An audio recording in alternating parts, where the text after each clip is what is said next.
Buenas tardes a todos y bienvenidos de nuevo a este ciclo que dedica la Fundación Mutua Madrileña de la mano de la Real Academia de la Historia a los mitos clásicos que titulamos Bajo la mirada de los dioses, la mitología clásica como espejo del poder. Después de la primera intervención que corrió a cargo de nuestra compañera doña Pilar León Castro, académica de la historia y que versó sobre el origen de los mitos en la Hispania antigua. Dentro de esta triada de conferencias, la segunda corresponde al profesor don Fernando Marías. Hay que recordar que, como hablábamos en la primera presentación, que después de ese surgimiento de los mitos clásicos, de qué manera en la Edad Moderna la mitología clásica fue una fuente iconográfica absolutamente primordial en la codificación de los significados simbólicos y morales del poder áulico, ¿no? Que de la mano de los grandes artistas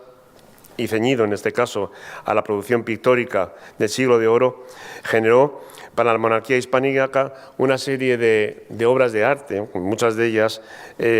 obras cumbre de la pintura española de todos los tiempos, que iremos descubriendo de la mano del profesor Marías. Es verdad que en la Edad Moderna, entonces a partir del siglo XVI, pero sobre todo en el siglo XVII, realmente la presencia, el uso de la mitología, de los grandes mitos clásicos para apoyo y simbología y paralelismo del poder político, fundamentalmente de la corona, también utilizada por la alta nobleza, tuvo una presencia en nuestro país, en la monarquía hispánica y desde luego la historia de España de ese momento, en la que, como digo, surgieron algunas de las grandes obras maestras de la pintura universal, como veremos, ¿no? Don Fernando Marías es catedrático emérito de Historia del Arte de la Universidad Autónoma de Madrid y miembro de la Real Academia de la Historia. También es vicepresidente del Centro Internazionale di Studi di Architettura Andrea Palladio en Vicenza, Italia, y editor de su revista Annali di Architettura. Ha sido visiting professor of Spanish Art en Harvard University entre el año 89 y 90, fellow de la Fundación Getty en Los Ángeles desde 1993 al 95 y Samuel Chris Senior Fellow del Casbah de la National Gallery de Washington entre 1994 y 95. Ha enseñado también como docente de cursos de doctorado en diferentes universidades españolas, europeas, americanas, entre universidades españolas, desde luego la Universidad Autónoma, y en la noche de los tiempos fue profesor mío, hace muchos años. Ha trabajado sobre el arte y la arquitectura de la España altomoderna, con especial atención hacia la teoría y práctica de las artísticas y arquitectónicas, la coreografía urbana de la época y figuras de la pintura como Pedro Berruguete, Juan de Borgoña o Velázquez, aunque indiscutiblemente su figura, su trabajo y su persona, su trayectoria está, yo creo que un poco más unida desde hace también muchos años a la figura del Greco, en la que ha vertido desde hace años, como digo, y hasta los recientes acontecimientos y actividades que se realizaron en el año 2014 con motivo del 4º centenario del Greco, pues ha vertido algunos de sus estudios absolutamente fundamentales para el estudio del artista en nuestro tiempo. Con él les dejo para que nos hable, nos haga un recorrido, nos dé su mirada y su reflexión personal sobre la proyección de los mitos de la mitología clásica en el arte español y en la historia de España de la Edad Moderna. Nada más, muchas gracias. Muchas gracias, José Luis. Amigo, antiguo alumno y amigo fundamentalmente, no obstante, diríamos ser colegas, lo cual a veces dificulta esa relación personal. Quisiera, antes de nada, pues agradecer a la Fundación Mutua Madrileña el honor de compartir con mis colegas Pilar León Castro y José Luis Díez este ciclo de conferencias que ha organizado este último sobre la mitología en el arte de una España, diríamos, en un contexto geográfico mucho más amplio. Yo, como especialista en el arte moderno y la arquitectura moderna, he querido hablar, diríamos, de los diferentes usos que la mitología ha podido tener en esta época, con un ojo hasta cierto punto en algún momento anterior, como es el mundo medieval, en tanto que a lo largo de la Edad Media las figuras de los dioses, de las fábulas, de los héroes, permanecieron en cierto sentido en un estado de supervivencia, de pervivencia un poco latente, diríamos casi como si fuera en un invierno en hibernación. Pero evidentemente todos somos conscientes, y la exposición del Museo del Prado de este mismo año, titulado Pasiones mitológicas, Tiziano, Veronés, Alori, Rubens, Velázquez, nos lo ha puesto, diríamos, sobre el tapete, cómo se podían utilizar por parte de los artistas de la época moderna de una manera muy distinta, con unos sentidos evidentemente de carácter poético, estético, como serían fundamentalmente lo que constituía el centro de la exposición a partir de la reunión de la serie de Le Poésie, por lo tanto de las poesías como si fueran las poesías de Ovidio, que se publican y se glosan a través del texto de las transformaciones o de las metamorfosis, con una carga fundamentalmente, diríamos, de carácter, por un lado estético, por otro lado claramente erótico. No podemos dejar de pensar que una de las finalidades que tenía el mundo de la mitología en la época moderna es el de la erotización del perceptor, y fundamentalmente el masculino, y que de acuerdo todavía con una pervivencia, si queremos, supersticiosa, mágica, en la que, por ejemplo, al engendrar un hijo, si se estaba contemplando al mismo tiempo, diríamos, imágenes bellas, iban a producir un efecto muy favorable en la concepción de hijos bellos, y por lo tanto, diríamos, esa relación de un mundo todavía, de una mentalidad que en parte sigue siendo fundamentalmente mágica. Pero al mismo tiempo, diríamos, incluso con la imagen de Velázquez, con el cuadro que denominamos Las hilanderas o la fábula de Aracne, tenía también la utilización, aunque fuera en un fondo de cuadro, el carácter básico, diríamos, de un alegorismo, de una representación de una historia, y por lo tanto la posibilidad, volveré sobre ello de inmediato, de una interpretación de carácter hemerista, esto es, de vincular, concebir a los dioses y a los héroes en principio como unos seres humanos que habían sufrido, diríamos, un proceso de apoteosis y que por lo tanto podían tener una descendencia humana que desde la época mítica del mundo griego pues habían encontrado una descendencia y por lo tanto una genealogía que llegaba hasta el mundo del siglo XVI, el mundo del siglo XVII. Quiero decir, naturalmente, que estas imágenes en las cuales, como glosaba la exposición del Prado, un recorrido por el amor mitológico de la mano de las grandes figuras de la pintura europea, poniendo énfasis en la belleza, en el deseo, el amor y el sexo, evidentemente tendría también otra contrafigura que también se ha señalado a propósito de esta exposición, la imagen del rapto de Europa, evidentemente evidenciaría una voluntad de rapto, de violación, que sería hasta cierto punto castigo previsto en imágenes como la que muestro en la parte inferior derecha, en la que se va a castigar por parte de la diosa Diana o Artemis, se va a castigar la irreverencia de una violación de la intimidad femenina, como también podría darse un castigo de Aracne en el fondo del cuadro de Velázquez por el carácter irreverente de competir una mortal como Aracne con la diosa creadora de la literatura, como sería la propia Atenea o Minerva.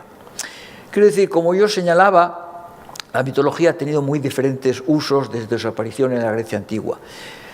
Narrativo, moral, astrológico, natural, histórico desde una concepción hemerista que identificaba a los dioses con personajes humanos, dignos de memoria y apoteosis, héroes políticos, militares o héroes de civilización, inventores o taumaturgos sanadores, y esta última dimensión permitió apropiarse de esos mitos a personas desde la antigüedad a su recuperación moderna, sobre todo en el Renacimiento, que establecían una filiación aún ficticia o se sentían por alguna razón identificados con esos dioses, héroes o heroínas.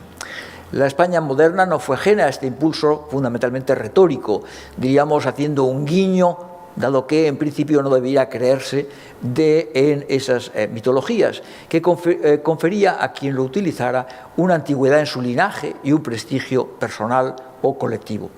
Analizaremos algunos de estos ejemplos siendo conscientes de la importancia, diríamos, de carácter fundacional de algunas de las invenciones más importantes para el género humano, desde una Atenea Minerva que, como hemos visto en las hilanderas, sería la inventora de la hilatura, del arte textil básico para pasar de una vestimenta, diríamos, animal a una vestimenta de tejido, a un Dionisio Baco, inventor del vino, y por lo tanto personaje también fundamental en la vida moderna, de un Hefestos Vulcano, creador de la metalurgia, de la herrería, pero también personajes, diríamos, más secundarios, que no estaban en la categoría de dioses, como un Dédalo, que permitiría que el barco a remos, pasara a un barco a vela, o su sobrino Perdix, que habría inventado la sierra y el compás. Y por lo tanto, diríamos, serían personajes que habrían recibido una importante conmemoración por su carácter de inventores, de héroes culturales. Es decir, que podemos encontrarnos en la España moderna, o si queremos hasta cierto punto premoderna, si pensamos en fechas como finales del siglo XV y en un palacio como el del segundo duque del Infantado, representaciones de algunos de estos héroes que hemos visto ya con la conferencia de doña Pilar León Castro. En algunas de las imágenes que muestro de salones que han desaparecido durante la Guerra Civil,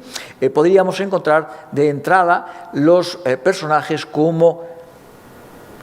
Hércules. Hércules derrotando fundamentalmente de una manera, si queremos, simétrica a el león de Nemea, y por lo tanto diríamos convirtiéndose en un epítome de lo que sería el gran cazador, que podría ser aplicado por un lado a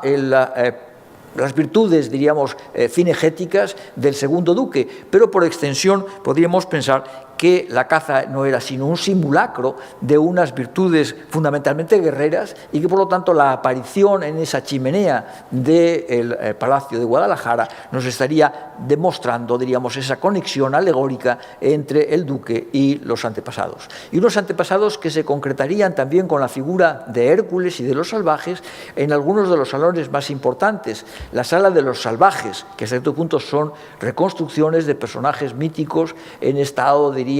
de primitivo. Y en segundo lugar, en la Sala de Linajes, en los cuales la conexión con esos salvajes y con la figura de Hércules nos demostraría esa conexión de la familia de los Mendoza con el mundo antiguo.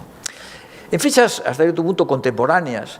en un ámbito como la universidad, la biblioteca de la Universidad de Salamanca,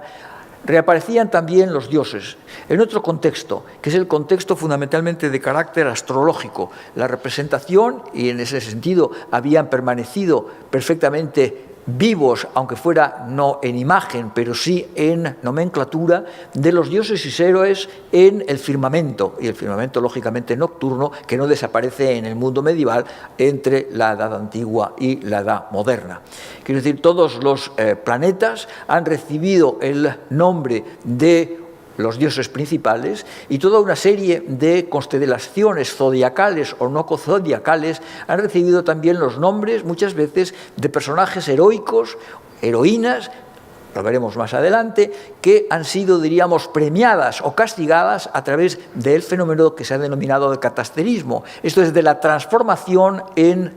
estrellas, formando un tipo u otro de constelaciones. Y evidentemente el Mercurio que podemos encontrar en el centro, debajo del cuerpo, el Apolo, Sol, que encontramos en la parte inferior derecha, nos está hablando precisamente de esa utilización en un estilo que todavía es fundamentalmente el estilo gótico, que no hay una voluntad, diríamos, de recuperación formal en paralelo de carácter anticuario, pero que nos muestra, diríamos, una tradición que ya estaba insertada en el mundo medieval. Estas imágenes de la historia de España de Alfonso X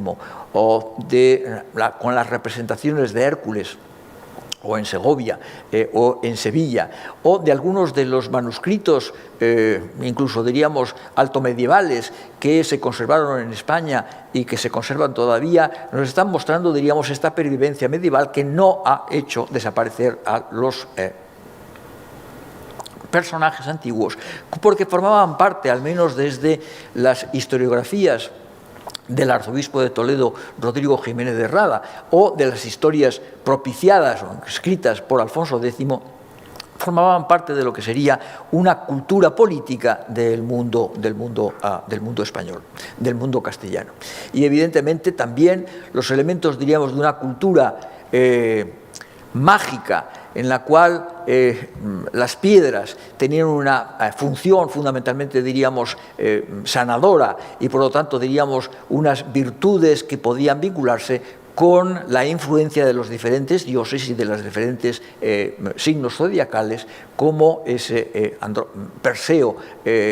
cortando la cabeza de Medusa, con una formulación que depende más de iconografías del mundo islámico que de iconografías con una figura femenina llena de serpientes en los cabellos, que es la tradicional de la gorgona Medusa en el mundo occidental, desde el mundo griego en adelante. Esa idea, diríamos, de representación del transcurso del tiempo,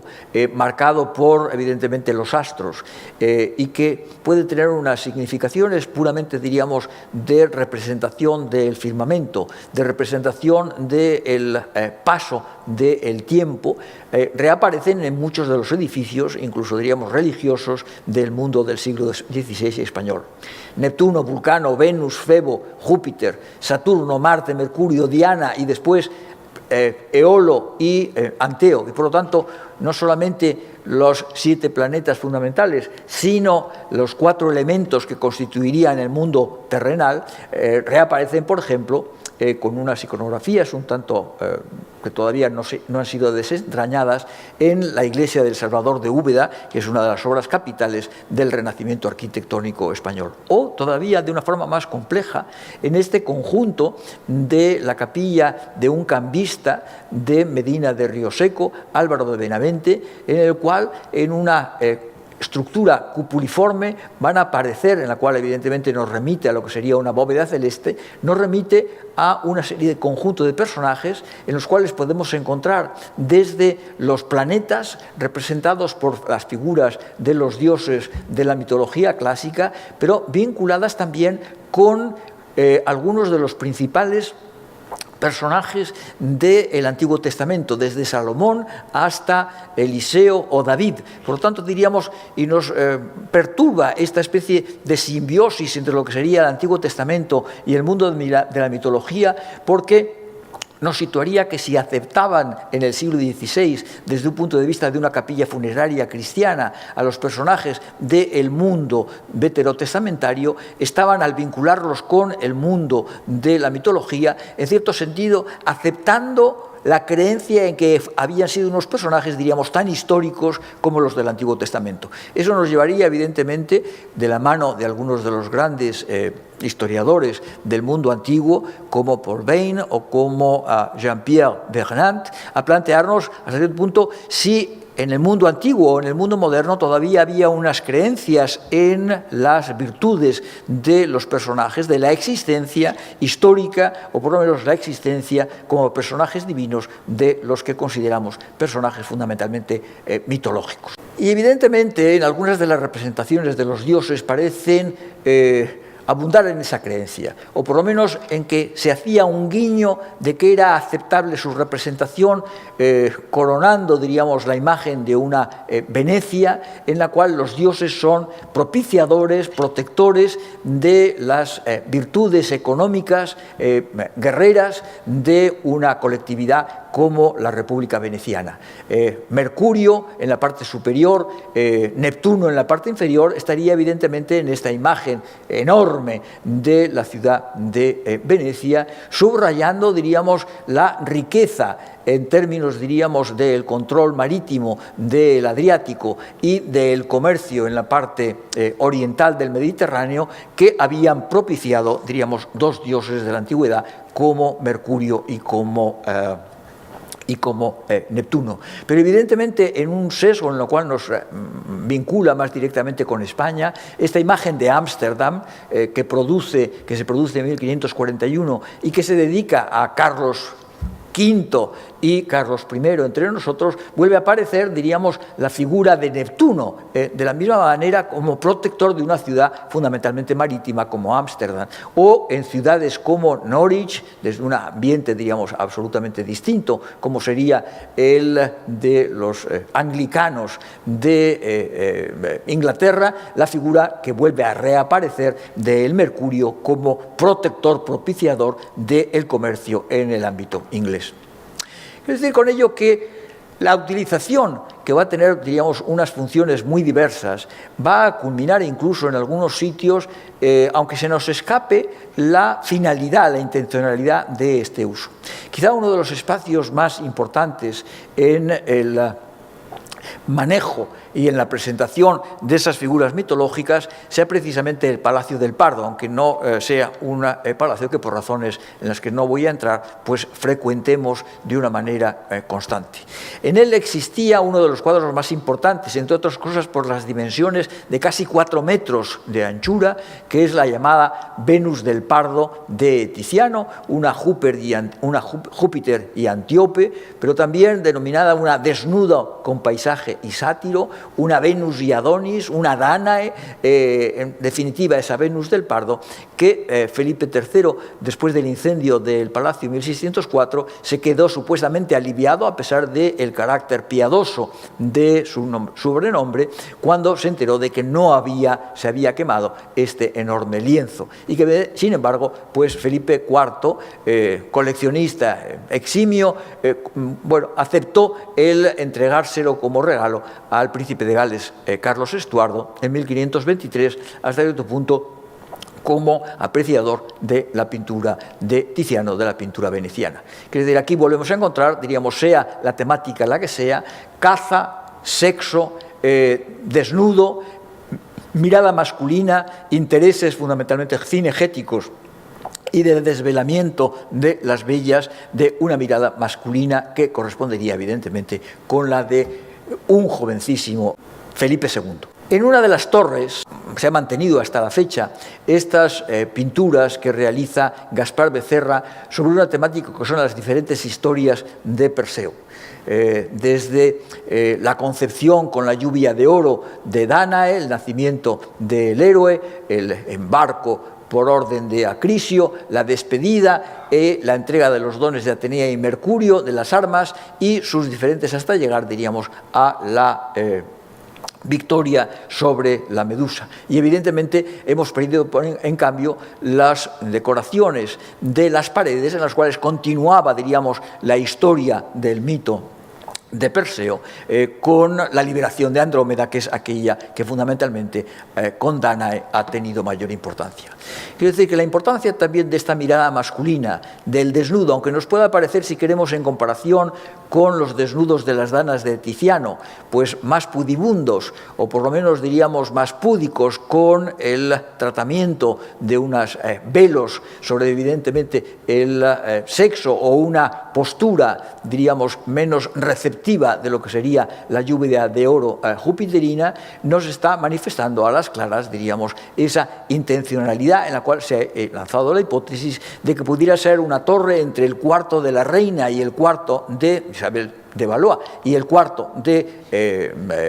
Felipe II, en el cual se pudieran encontrar, diríamos, desde las dependencias correspondientes a el varón y la mujer. En otras escenas abundan también, diríamos, una especie de mirada. En la muerte de la gorgona Medusa, es evidente que hay también referencias. No es frecuente encontrarla, diríamos, echada sobre un lecho, casi completamente desnuda, aunque haya unos referentes clásicos como la Ariadna dormida, pero que nos muestra, diríamos, también la voluntad, diríamos, erotizante que la pintura y las intencionalidades del pintor y del comitente podían tener con respecto al uso fundamental de la mitología en el siglo XVI. En otros casos, diríamos, la narración lleva por otros derroteros, que son fundamentalmente, diríamos, el del mundo militar, el del mundo de la victoria sobre el enemigo, la creación de algunos animales como el caballo Pegaso, alado, que nos llevaría, diríamos, a una historia en la cual nos complaceríamos o se complacerían Felipe II y sus cortesanos o Isabel de Valois en aquellas narraciones que contaban lo que había sucedido en un pasado remoto. Naturalmente, la concepción de esos diferentes usos respondía a lo que era una tradición inveterada, si queremos, desde la crítica de la literatura desde la época helenística. Esto es, cualquier pasaje de cualquier texto podía ser sometido a toda una serie de interpretaciones distintas. Los textos podían tener, y evidentemente también después las imágenes, podían tener un sentido literal, histórico, y si pensamos en Hércules, pues sería evidentemente los hechos de Hércules, pero también un sentido alegórico moral, como una admonición o como un elogio, diríamos, de las virtudes, y Hércules se podría interpretar como aquel que en la encrucijada toma la vía de la virtud en lugar de la vida muelle y el vicio. Anagógico, esto es lo que nos permite conectar con un mundo fundamentalmente más elevado, de carácter religioso, en el cual Hércules sería lo celeste frente a lo mundano, un sentido tropológico como hombre virtuoso, un sentido físico y natural. Hércules se convertiría en el sol que a través de sus 12 trabajos se mueve a lo largo del año a través de los 12 signos zodiacales, y evidentemente un sentido también, si queremos, ebemerista, en cuanto que existiría una descendencia de Hércules, fundador de pueblos, fundador de ciudades, fundador, diríamos incluso, rey de algunos de los reinos, como sería propio el reino de España. Esto es,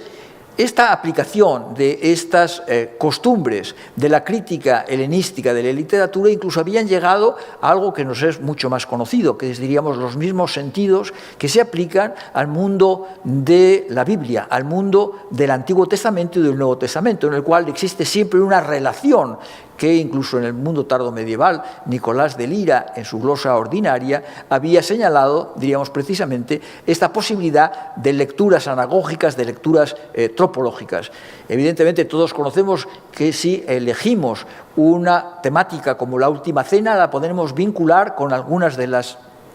confirmaciones o cumplimientos, prefiguraciones, profecías de esa última cena en el encuentro de Abraham y Melquisedec. Y evidentemente podemos vincularlo con una relación anagógica con lo que sería la comunión de los santos, alegórica con la institución de la Eucaristía en términos cristianos, y por lo tanto diríamos tener unos sentidos literales en los cuales, diríamos, se podía seguir hacia interpretaciones muy variadas que iban a seguir estando presentes, lógicamente, en la época moderna, en el mundo del uso de la mitología en la época moderna. Es decir, que algunos de los autores españoles que se aproximaron desde Alfonso de Madrigal el Tostado, más que estrictamente un Alfonso X, en su comentario sobre Eusebio de las Crónicas o Tiempos, que se publica a comienzos del siglo XVI en Salamanca, o las 14 cuestiones del Tostado, con un número muy importante de ediciones posteriores, y que se vinculaba fundamentalmente, diríamos, con el texto de Eusebio de Cesarea o de la genealogía de los dioses, nada menos que de Giovanni Boccaccio. O el texto más importante, diríamos, de la mitografía española del siglo XVI, aunque no utilice jamás el término mitología ni mitografía, como es Juan Pérez de Moya. Quiero decir que incluso nos encontramos fundamentalmente hablando de otras cosas, como veremos, fábulas. Y antes de publicar su filosofía secreta, Juan Pérez de Moya había publicado con algunas referencias al mundo de la mitología clásica y a la propia Aracne, moza asiática, en esa varia historia de santas ilustres mujeres, con lo cual entramos también en contradicción, porque no solamente son las mujeres fuertes del mundo del Testamento o de la historia romana, griega o romana, sino también algunos personajes como Aracne, que habían sido incluso, diríamos, también castigadas a convertirse en arañas sempiterna por su osadía en retar, como Marcias a Apolo, a Atenea en las lides, diríamos, textiles. El texto básico para todas las lecturas a partir de finales del siglo XVI es esa filosofía secreta de Moya, que se apoya, diríamos, en uno de los textos que va a utilizar fundamentalmente ese término mitología, que es la publicación de un italiano, Natale Conti, que es fundamentalmente con el antiguo Fulgencio, que también se comienza a publicar en latín en la primera mitad del siglo XVI, y que utilizaba también el mitologiarum como el mito, un término que hasta cierto punto no aparece en la literatura española, mitología, hasta prácticamente el siglo, sorprendentemente hasta el siglo XIX. Quiero decir, Juan Pérez de Moya habla de fábulas, como habla fingida con que se representa una imagen de alguna cosa, y distingue entre las fábulas mitológicas, que significan algún secreto natural o cuento de historia, y las historias apológicas, que todos conocemos, diríamos, líbicas o esópicas, con modelos de vida para embobecer a los simples, y que son evidentemente aquellas de las fábulas de Esopo que todos conocemos, en los cuales se nos cuenta una admonición, diríamos, de carácter moral a través del ejemplo, sea de los humanos o sea de los animales. Quiero decir que en ese sentido el propio Juan Pérez de Moya estaba claramente sentando en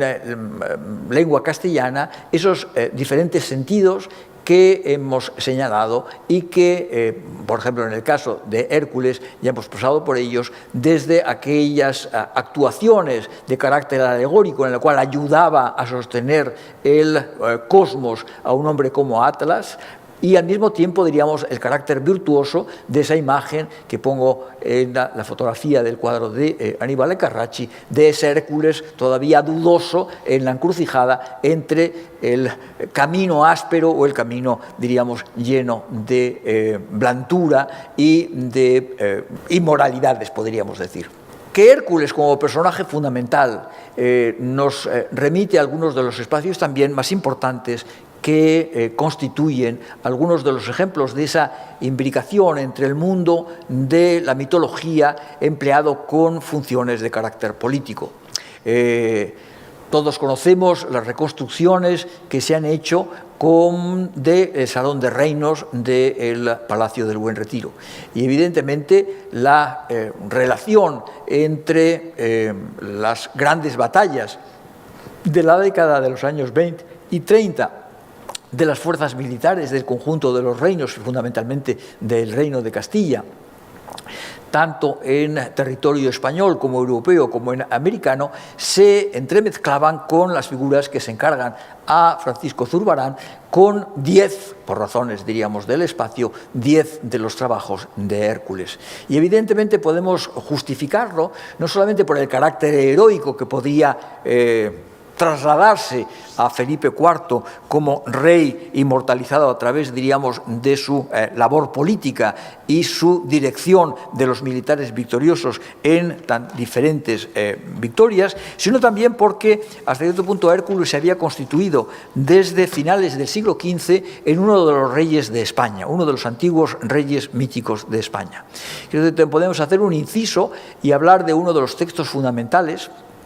los comentaria de diferentes autores antiguos que un dominico italiano, Giovanni Nanni, más conocido como Annio de Viterbo, había publicado en 1498, como encargo del embajador español en Roma, Garcilaso de la Vega, dedicado a los reyes católicos, y que va a ser el punto de partida entremezclando lo que sería, diríamos, unas informaciones sobre el origen supuestamente de los descendientes de Noé a través de Jafet, y un Noé que desde ese momento se va a vincular, se va a identificar con el dios Jano, y por lo tanto, diríamos, ya tenemos una conexión desde Annio de Viterbo con el mundo veterotestamentario y con el mundo de la mitología clásica, y que llevaría a que Jano Noé había sido el padre de Jafet, Jafet había sido el padre de Túbal, que había sido el primer rey de España, y después toda una serie, un hijo de Túbal, Ibero, diferentes descendientes, y no hace falta, Tagus, Vetus, en los cuales nos lleva evidentemente a una geografía del Tajo, a una geografía de la Bética, a un Híspalo, el noveno rey de España, y que evidentemente su sobrino sería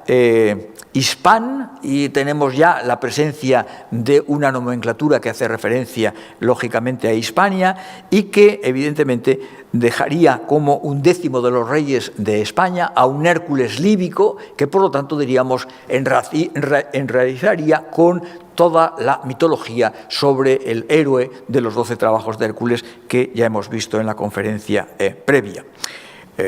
Después vendría Héspero, Italo Atlas, Gárgoris, etcétera, algunos de los personajes que resuenan todavía en nuestra memoria de un pasado mítico. ¿En qué se basaba Annio de Viterbo? Bueno, forjó uno de los que se pueden ser uno de los grandes falsificaciones históricas, inventándose un texto de un antiguo sacerdote de Babilonia, Beroso Caldeo, con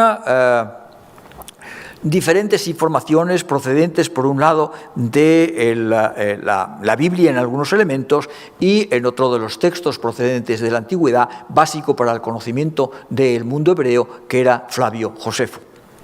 Con esos elementos crea ese mito que va a ser aceptado por los reyes católicos y hasta cierto punto por los sucesores, creándose una historiografía fundamental del siglo XVI que se basa no solamente en estos textos, sino en otros llamados falsos cronicones desde el momento en que se decide que son falsos cronicones, pero que se creen a pies juntillos por toda la historiografía y los cronistas de la época del siglo XVI. Desde Lucio Marineo Sículo hasta Floriano Campo, Pedro de Medina e incluso diríamos Esteban de Garibay o Jerónimo Román de la Higuera sobre otros falsos cronicones como los supuestamente antiguos de Dextro y Máximo. Esto es, hasta que no viene el jesuita Juan de Mariana y comienza, diríamos, a limpiar, a falsar esas informaciones, diríamos, fundamentalmente falsas, para hacer una especie de limpieza, no de los establos limpiados por Hércules, sino de las falsedades que se habían acumulado por razones fundamentalmente políticas. Los reyes católicos podían vincularse a través de su lugar en la genealogía de los reyes de España con un mundo que conectaba con el mundo mitológico de una antigüedad clásica y también, diríamos, de una mitología, si queremos, veterotestamentaria, enlazando con, diríamos, el único hombre que se había salvado del diluvio, como sería, del diluvio universal, como sería el propio Noé. Por lo tanto, diríamos, la antigüedad del linaje monárquico estaría perfectamente establecido, como en otros muchos casos se iban a establecer otras relaciones con el mundo de la antigüedad. Cualquiera podía pensar que era descendiente, lo veremos, diríamos, de una, como habían utilizado el mundo romano, un encadenamiento de personajes en los cuales el mundo de la historia, supuestamente, de la guerra de Troya podía vincularse no solamente con el mundo romano de la familia Julio-Claudia, sino a través, diríamos, de un Eneas que había cantado Virgilio, que descendía de un Anquises que había sido, diríamos, había tenido una relación con nada menos que con Venus, por lo tanto, remontándonos a toda una descendencia romana que dependía también de una mitología en sentido básicamente bemerista. Quiero decir que Sebastián de Covarrubias Orozco, en su diccionario de la lengua española o castellana, está hablando, diríamos, también con los mismos criterios. No existe mitología,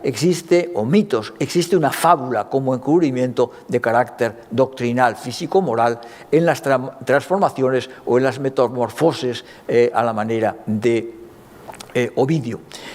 E incluso señala, y de una forma que puede perturbar, en las divinas letras usó de apólogos, de símbolos, de enigmas y parábolas el Espíritu Santo. Esto es, está utilizando, diríamos, trasladando al mundo de la comunicación del Espíritu Santo, hasta cierto punto, una metodología, unas estrategias que serían en cierto sentido paralelas a las del mundo. Sansón para el propio San Jerónimo, Lot y sus hijas para Orígenes. Formarían parte, diríamos, de mitos que no podrían haber ocurrido sino ser, diríamos, tan falsos como el mundo de los mitos clásicos, narrados desde la genealogía de los dioses de Giovanni Petrarca.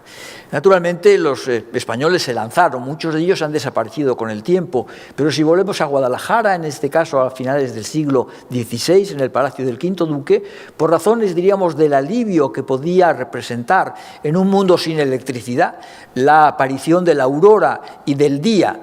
del sol, con todas sus virtudes, la aparición insistente, diríamos, de la representación de la aurora en su propio carro, anunciando lo que sería la aparición detrás de la noche de la aparición del carro de Apolo. Y evidentemente con unas derivaciones que parten de algunas imágenes del mundo italiano, como las de Taddeo Zuccari del Palacio de los Farnese en Caprarola. En el Pardo vuelve a aparecer Aurora en la sala que se denomina de la Reina de Hungría, y es un tópico que va a reaparecer en frescos perdidos del centro político fundamental de la monarquía española del siglo XVI y del siglo XVII, como es el Alcázar. En el cuarto bajo de verano de Felipe IV va a haber una sucesión de ámbitos en los cuales el comedor estaba representado, o la cenador estaba representado por Diana como diosa de la noche, el dormitorio por el alba representado por Aurora y el despacho por el día y Apolo. Y por lo tanto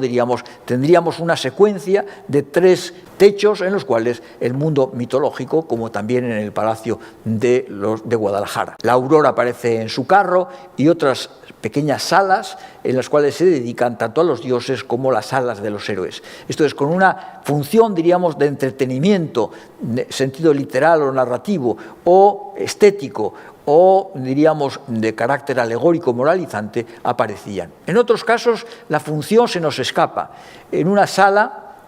quizá encargada para el uso de la futura duquesa Ana de Mendoza de la Vega y Luna, que era muy rápida en la escritura, pero reacia al matrimonio, se representó estas escenas del encuentro en el plafón central de Atalanta e Hipomenes, y toda una serie, diríamos, de escenas en las cuales, como es bien sabido, pues Atalanta, rendida por el amor, acepta el agacharse para recoger unas bolas, unas manzanas de oro que le va lanzando el estratega Hipomenes, y que hacen que Atalanta se detenga y recoja 3 manzanas y que por lo tanto pierda el combate que tradicionalmente consistía en que ella vencía y el pretendiente era ejecutado de forma radical. Naturalmente, la voluntad de encontrar un final feliz hace que la última escena sea el momento en que se dirigen a una templo-gruta en la cual van a consumar su relación, su matrimonio. Y evidentemente se elimina de la secuencia lo que sería el final terrible, en el cual pues, Atalanta es castigada por la diosa y catasterizada en la Osa Mayor. Esto es, no es un final excesivamente feliz para aquella que el padre intentaba desposar con un tío mayor que probablemente pues, no fuera ni siquiera de su gusto. Naturalmente, el mundo de esas mitologías en sentido veterotestamentario podía vincularse, diríamos, con otros ámbitos, diríamos, de carácter familiar. En esta escena, la historia de los Mendozas desde el Don Zuría, es un personaje que evidentemente podemos señalar, si queremos, como personaje histórico del mundo vascuence, pero que evidentemente no forma parte sino de una mitología de la representación del linaje de la familia de los Mendoza. Esto es, se está utilizando con un sentido, diríamos, que no solamente el bíblico o el de la mitología greco-romana, En otros espacios muy importantes, y voy concluyendo, como la Torre de la Parada, en muchos casos se nos escapan las funciones que pudieran tener las imágenes mitológicas, bien fueran las del taller de Rubens, como Apolo y Dafne, como el Marte de Velázquez, o como otras escenas en las cuales la Vía Láctea podía tener unas finalidades, evidentemente, diríamos, de carácter astronómico, científico, en relación con algunos de los intereses de Rubens, en el que en Saturno va a mostrar esas 3 estrellas que en ese momento se creían que era, desde el descubrimiento del telescopio, se creían que era la forma de representar lo que después sería el Saturno. Un Saturno del cual no se han descubierto los anillos y que, por lo tanto, esas 3 estrellas no es sino una deformación perceptiva errónea de lo que sería el planeta con sus anillos y que no sería descubierto hasta mediados del siglo XVII. En otros casos, las mitologías de Rubens tenían esa finalidad. Argos, como hombre que lo ve todo porque tenía cientos de ojos, vinculado a el pavo como imagen animal vinculada con la diosa Jano, que evidentemente castiga a Argos a través de la utilización de Mercurio por los devaneos que había tenido precisamente su marido Júpiter con alguna de las vacas que cuidaba el pastor Argos. Y evidentemente en otras escenas, como en el Laoconte del Greco, no solamente hay una referencia a un mundo clásico, a un mundo que está presente en el imaginario colectivo de la época, sino probablemente con una funcionalidad política, una funcionalidad que estaría basada en que se utilizó, digamos, fundamentalmente como un lienzo en blanco y negro, la entrada de Felipe III, para visitar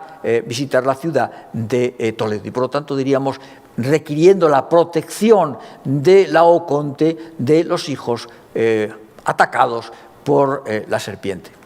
Felipe IV evidentemente estuvo vinculado con esta utilización alegórica en el Salón de Reinos, en la recuperación del Brasil, de Maíno, Minerva, y con toda una serie de personificaciones de vicios y virtudes, está coronando al monarca, mientras que en el Gran Salón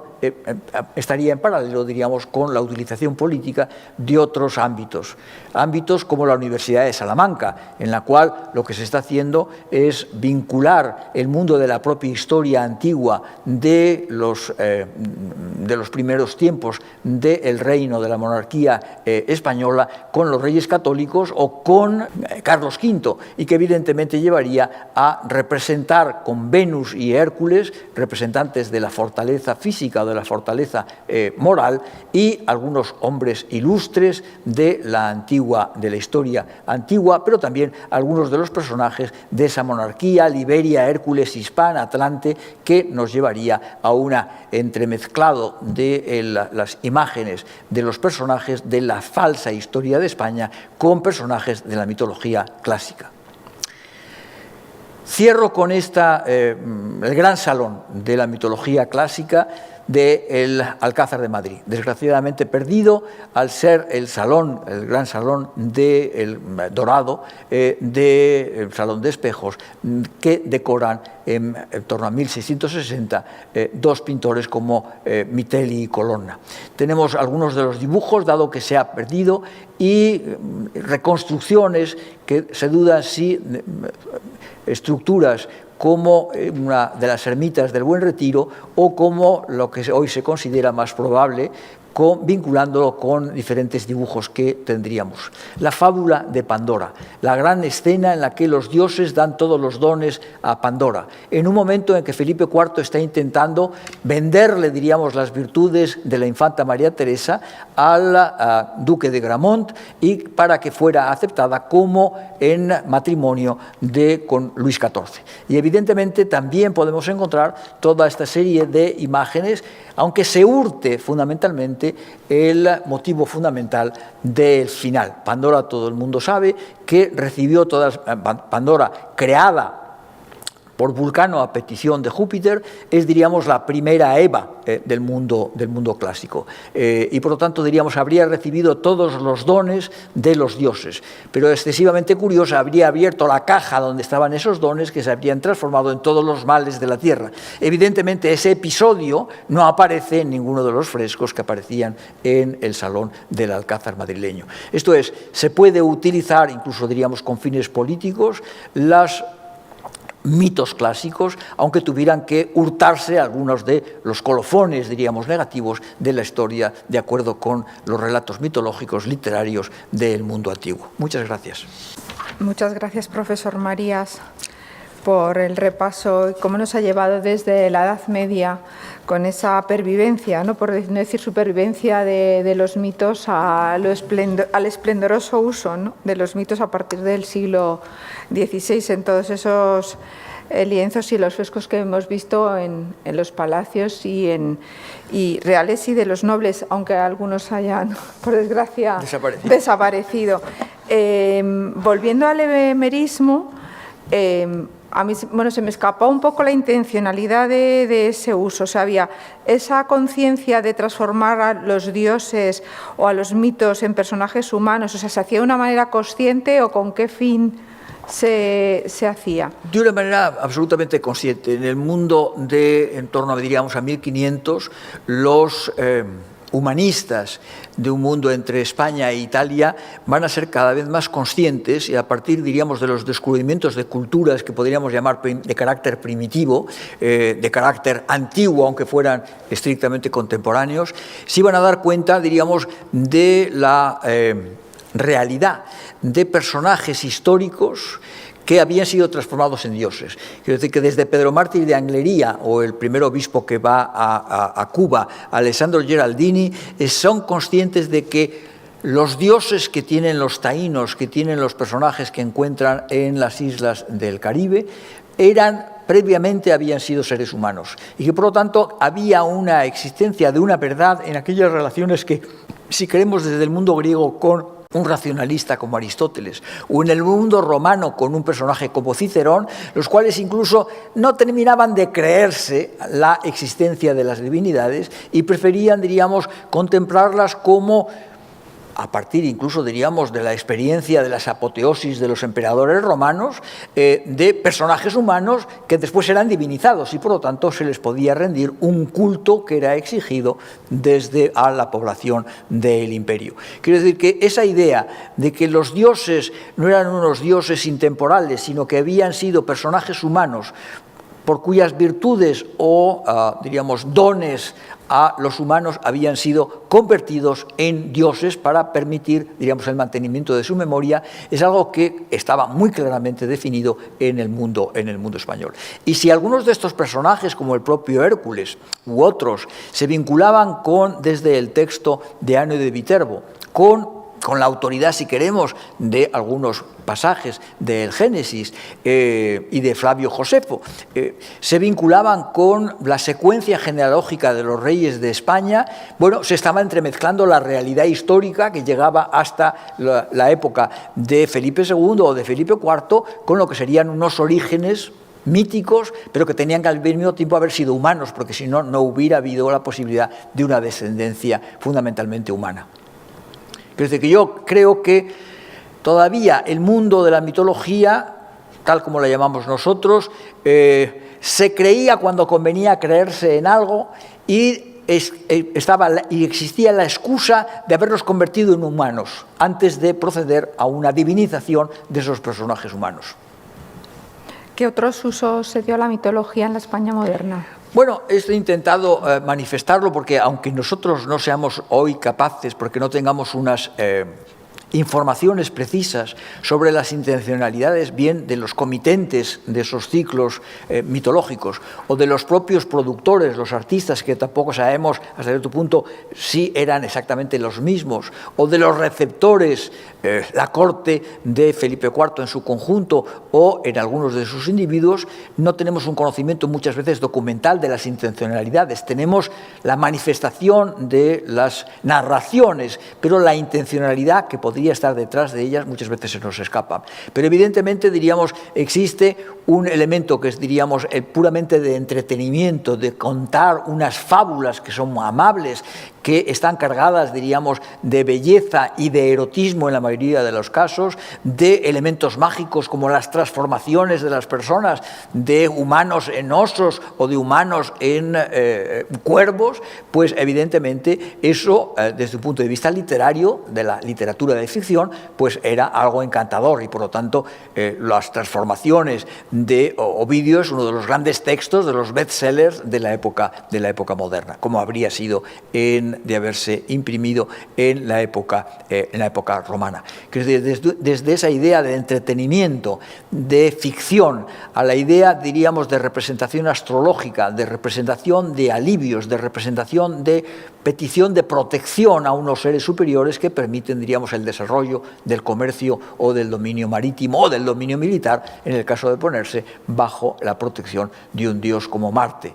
Pueden ser vistos, evidentemente, con una incredulidad absoluta o con cierta credulidad, diríamos, de suspender, de una suspensión de credulidad en la cual nos conviene creer en algunas ocasiones, de la misma manera que pueden vincularse con esos personajes del Antiguo Testamento, como yo intentaba señalar con la aparición de los patriarcas del Antiguo Testamento en Medina de Río Seco, que no creo que fuera un lugar dedicado al mundo de la profanidad y del paganismo. Muy bien, pues nada, muchísimas gracias por su exposición. Y a todos ustedes les esperamos en la última conferencia del ciclo Bajo la mirada de los dioses, que será pronunciada por el coordinador del ciclo, el profesor don José Luis Díez, y esta estará dedicada al siglo XIX, a las divinidades y a las alegorías en la corte ilustrada y a cómo decoraron los reales sitios en el siglo de las luces. Muchísimas gracias a todos.